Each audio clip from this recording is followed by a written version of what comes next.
अब हमने पढ़ना है प्रोसेसेस ऑफ होलोजिक न्यूट्रिशन। होलोजिक न्यूट्रिशन वो वाली न्यूट्रिशन है जो कि हम लोग होलोजिक न्यूट्रिशन करते हैं, खाना खाते हैं, इंजेक्शन करते हैं, डाइजेस्ट करते हैं, उसको तोड़ते हैं, उससे एनर्जी लेते हैं और फिर हम फीसिस में उसको क्या कर देते हैं, इंजेक्शन कर देते हैं।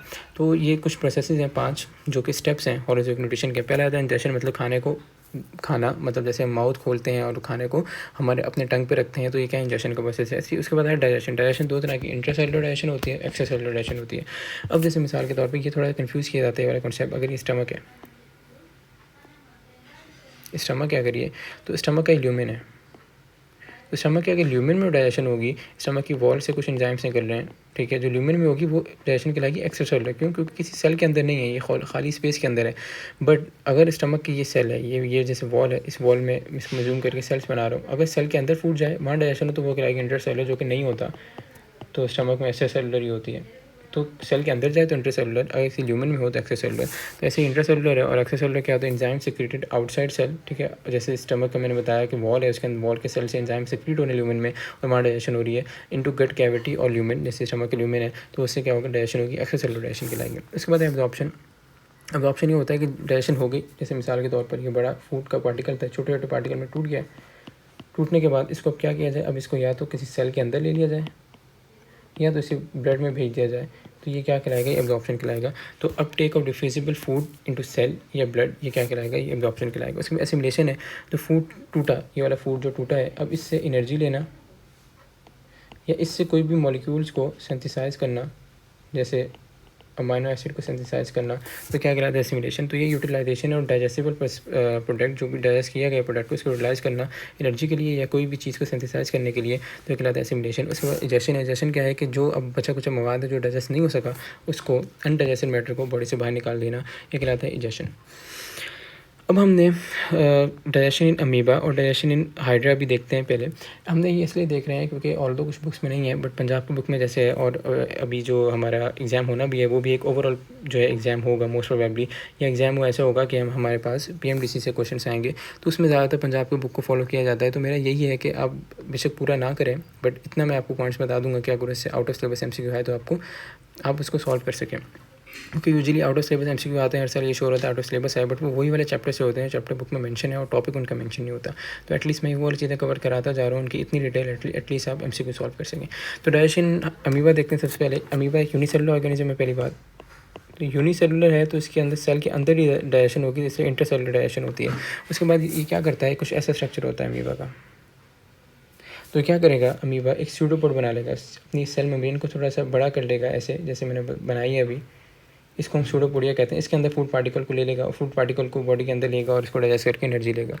तो ये क्या सूडोपोडिया फॉर्मेशन करता है, जैसे ये सूडोपोडिया है, ये वाला प्रोसेस जो है ये सूडोपोडिया है, ठीक है। सूडोपोडिया एक्सटेंशन है सेल मेम्ब्रेन की। इंजेक्शन करेगा, फूड के अंदर लेगा और डाइजेशन कर लेगा। इसके अंदर लाइसोसोम से एंजाइम रिलीज़ करेगा, उसको डाइजेस्ट करेगा। डाइजेस्ट करने के बाद एक डाइजेस्टिव वैक्यूल बन जाएगा। डाइजेस्टिव वैक्यूल से वो क्या करेगा, डाइजेस्टिव वैक्यूल मैं बना के आपको दिखा देता हूँ। डाइजेस्टिव वैक्यूल है, ठीक है। ये वैक्यूल हम कह रहे हैं बैग है, इसके अंदर डाइजेशन हो गई। अब डाइजेशन होगी तो ये क्या करेगा, डाइजेस्टिव वैक्यूल का स्ट्रक्चर चेंज कर लेगा ऐसे कनाल की फॉर्म में। क्यों कि इस वैक्यूल से फूड को बाहर निकलने के लिए सरफेस एरिया कम मिल रहा है, इसने साइटोप्लाज्म में निकलना है। मैं अब डायग्राम बड़ी करके बना लेता हूँ नीचे। जैसे अमीबा था,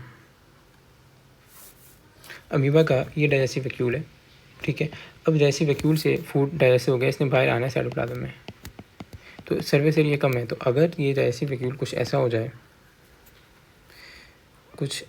डाइजेस्टिव वैक्यूल, तो देखें इसकी एक्सटेंशन बढ़ गया, सरफेस एरिया बढ़ गया। अब ये फूड जो है बहुत जल्दी से बाहर आ सकता है, बहुत ज़्यादा सरफेस एरिया हो गया, तो कनाल्स की फॉर्म में आया था डाइजेस्टिव वैक्यूल, ताकि फूड जो है जल्दी से साइटोप्लाज्म में आ जाए। तो न्यूमरस फाइन कनाल्स बना लेता है।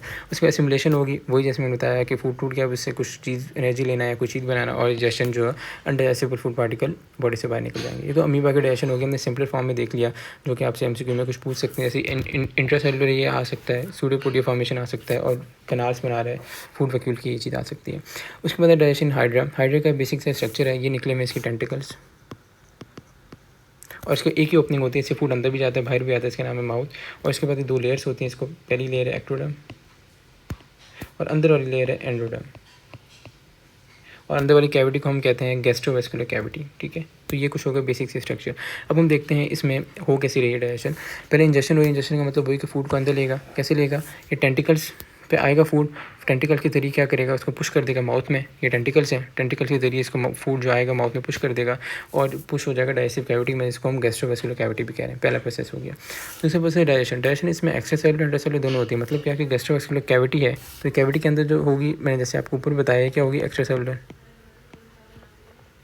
सिमिलरली एंडोडर्म के अंदर, एंडोडर्म डिजायर एंडोडर्म लेयर बनी है, किसी सेल से बनी होगी, तो इसके अंदर जो होगी ये होगी इंट्रासेलुलर। तो इसके अंदर दोनों तरह की डाइजेशन हमें देखने को मिलती है। जो एक्स्ट्रासेलुलर है कैसे होगी? Bye glandular cells of endoderm, ठीक है। Bye glandular cells of endoderm क्या करेंगे? ये glandular cells of endoderm enzymes release करेंगे। कहाँ पर? गैस्ट्रोवेस्कुलर कैविटी, जो कि कैविटी मैंने आपको मार्क की भी है, उस कैविटी में एंजाइम्स रिलीज करेंगे। अंदर वाली लेयर जो एंडोडर्म वाली लेयर है, एंजाइम रिलीज करके जो फूड आया है उसको तोड़ लेंगे और उससे एनर्जी ले लेंगे। इंटरसेलुलर कैसे होगी? ये जो एंडोडर्म की लेयर है, ये वाली लेयर, एंडोडर्म वाली लेयर हमारे पास, ये अंदर वाली लेयर जो है एंडोडर्म वाली लेयर, ये क्या करेगी? ये इंगल्फ कर लेगी जो फूड पार्टिकल आया उसको अपने सेल के अंदर, और इंगल्फ करने के बाद एंजाइम्स रिलीज करेगी सेल के अंदर और उसको तोड़ेगी। इंगल्फ कर लेगी एंडोडर्मल लेयर, जिसको गैस्ट्रोडर्मल हम सेल्स भी कह रहे हैं, ठीक है। गैस्ट्रोडर्मल सेल्स भी इसको नाम देते हैं, एंडोडर्मल लेयर का सेल है, और इंगल्फ करके वो डाइजेशन कर लेंगे। तो दो तरह की डाइजेशन होगी इन शॉर्ट। एक क्या? एक डाइजेशन हुई, मैं इसको नीचे लिख देता हूँ। एक डाइजेशन हुई है हमारे पास एक्स्ट्रासेलुलर, जो कहाँ हुई है? गैस्ट्रोवेस्कुलर कैविटी में।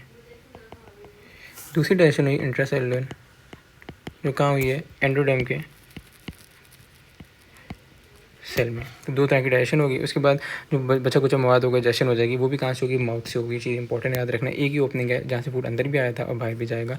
तो इसलिए हम एक ही ओपनिंग हो जहाँ से फूड अंदर भी आए बाहर भी जाए, ऐसे ऑर्गेनिज्म को हम नाम देते हैं, ऐसी प्रोसेस को सैक लाइक डाइजेस्टिव सिस्टम। क्यों? क्योंकि इसके बाद एक ही ओपनिंग है जिससे फूड अंदर भी आ रहा है, इन और आउट। कहाँ से? दोनों, माउथ से। तो इस टाइप के हम डाइजेस्टिव सिस्टम को सैक लाइक डाइजेस्टिव सिस्टम का नाम भी देते हैं। इसके बाद डाइजेशन इन प्लेनेरिया को देखना है हमने। मेन बातें वही जैसे हम डिस्कस करते आ रहे हैं। प्लेनेरिया में भी सैक लाइक डाइजेस्टिव सिस्टम है। जैसे ऊपर हमने देखा कि सिर्फ एक ही ओपनिंग है जो माउथ है, जिससे खाना इंटर भी होगा बाहर भी जाएगा। अब इसके कुछ पार्ट्स हैं वो मैं आपको यहाँ से दिखा दूँ डायग्राम से। पहले मैं डायग्राम बड़ी कर लूँ। इस डायग्राम को मैं ड्रैग करके ऊपर ले जाता हूँ ताकि जगह बन जाए। अच्छा, इसको यहाँ पर आप देखें, सबसे पहले इसके ये माउथ है, ठीक है। ये सेंटर ऑफ बॉडी में माउथ है। एक चीज़ जो नोट करने वाली है, माउथ यूजुअली ये सोच से आता है माउथ जो है जैसे हम लोगों का है बॉडी के ऊपर है, ये सेंटर ऑफ बॉडी में माउथ है। उसके बाद माउथ के बाद क्या आता है? माउथ के बाद आ जाती है इसके पास ये फेरिंग्स, ठीक है। फेरिंग्स, और चीज़ आपने ये ध्यान में रखनी है, इसने कोई चीज़ खानी होगी तो फेरिंग्स को बॉडी से बाहर निकालेगा, प्रोट्रूड आउट करेगा और वो चीज़ लेगा और फेरिंग्स को अंदर ले जाएगा। फेरिंग्स हमारे जो हलक वाला रीजन उसको हम कहते हैं। तो फेरिंग्स का इसके पास ये रोल है, ठीक है। उसके बाद फेरिंग्स के बाद इसके बाद आ जाती है इंटेस्टाइन्स। ये इंटेस्टाइन्स है सारी, ठीक है, जो मैं अभी मार्क कर रहा हूँ। ये मार्क भी किया हुआ इन्होंने, ये इंटेस्टाइन्स है, ठीक है। अब इंटेस्टाइन्स की कुछ ब्रांचेज देती हैं, इंटीरियर ब्रांच और दो लेटरल ब्रांच। तो इसको हम देखते हैं। ये देखिए यहाँ पर इंटीरियर ब्रांच आपको नज़र आ जाएगी और ये दो ब्रांचेज लेटरल ब्रांचेज नज़र आ जाएंगे, ठीक है। इंटेस्टाइन के ब्रांचेज हो गई। और फाइनली जो है इसके पास ये जो निकल रही है यहाँ से एक्सटेंशंस, इसको हम नाम देते हैं सिकाई का। ये एक्सटेंशन जो हैं ये वाली, ये छोटी छोटी एक्सटेंशंस, ये सिकाई हैं, ये इंटेस्टाइन से निकल रही हैं, ठीक है। तो ये इसके मेन पार्ट्स हैं। तो देखिए माउथ आ गया जो मिडल ऑफ बॉडी में है, उसके बाद फेरिंग्स आ गया जो मस्कुलर है और प्रोट्रूड करके, मैंने मेंशन किया है, प्रोट्रूड करके खाने को लेता है। बस वो इंटेस्टाइन आ गया। इंटेस्टाइन दो ब्रांचेज हैं, इंटीरियर और दो लेटरल ब्रांचेज हैं। और इंटेस्टाइन के आगे क्या मिलता है हमें? सिकाई मिलता है, जो कि ब्रांच फॉर्म, मेन ब्रांच मैंने मेंशन किया है ताकि समझ आ जाए। ये जैसे मेन ब्रांच है, ये ब्रांच जा रही है, ये जैसे मेन ब्रांच जा रही है आपके पास, इससे ये ब्रांचेस निकल रही हैं छोटी छोटी। तो इसको ब्रांच फॉर्म मेन ब्रांच मैंने मेंशन किया था कि समझने के लिए आसानी हो जाए। प्रोसेस वही है, इंजेक्शन खाने को अंदर लेगा। कैसे? मैंने बताया, फेरिंग्स को बॉडी से बाहर निकाल के उसके बाद डाइजेशन करेगा। इसके बाद दोनों तरह की डाइजेशन मिलेगी, एक्स्ट्रासेलुलर भी, मतलब क्या है कि ल्यूमन में, और इंटरसेलुलर सेल के अंदर भी डाइजेशन करेगा, जैसे हमने ऊपर पढ़ा है। एब्जॉर्प्शन कैसे होगी? डिफ्यूजन के जरिए जो है एब्जॉर्प्शन हो जाएगी, सेल के अंदर आ जाएगा और बॉडी के ब्लड के अंदर डिफ्यूज़ हो जाएगा और इंजेक्शन हो जाएगी, ठीक है। तो ये सारे इसके प्रोसेस हो गए प्लेनेरिया में। जो मेन चीज़ें जिससे MCQ बन सकते हैं मैंने आपको बता दिया। उसके बाद अगला है कॉकरोच। कॉकरोच के भी मैं आपको पहले पार्ट्स बता दूँ, ठीक है। ये देखिए कॉकरोच का भी ये पार्ट्स हैं। सबसे पहले आपके पास आएगा फोरगट होता है इसके पास, ठीक है। फोरगट के बाद फोरगट यहाँ तक ये सारा पार्ट फोरगट है, ठीक है। अब इसमें क्या क्या आ गया, इसमें सलाइवरी ग्लैंड्स आ गए, फेरिंग्स आ गया, क्रॉप आ गया, ग्रिसेट आ गया, ये सारी चीज़ें क्या है मैं आपको बता दूंगा, बट ये आप फिलहाल पार्ट्स को विजुलाइज करें। उसके बाद मिड गट है इसके पास, उसके बाद ये है हाइंड गट जिसमें इलियम, कोलॉन और रेक्टम आ रहा है। ये मेलफिजियन ट्यूब्स हैं, इसका भी डाइजेशन में कोई रोल नहीं है, एक्सक्रीशन में रोल होता है इसका। अच्छा, इसको ट्यूबुलर डाइजेस्टिव सिस्टम मतलब क्या है कि माउथ अलग है और एनएस अलग है, जिसको ट्यूबुलर डाइजेस्टिव सिस्टम कह रहे हैं। पार्ट्स हैं इसके क्या, फोरगट है, फोरगट में क्या क्या आ जाएगा, माउथ, फेरिंग्स, क्रॉप और गिजर्ड, ठीक है। अब इनके फंक्शन देख लेते हैं, और इसमें फोरगट में स्लाइवली ग्रैंड्स भी होते हैं हमारे पास। तो अब इसके फंक्शन देख लेते हैं क्या क्या फंक्शन है। देखिए, सबसे पहले हमारे पास जो मैंने आपको बताया स्लाइवा है, वो तो आपको पता है नॉर्मल डाइजेशन में भी स्लाइवा क्या काम करता है, ये काम करेगा डाइजेशन का, ठीक है।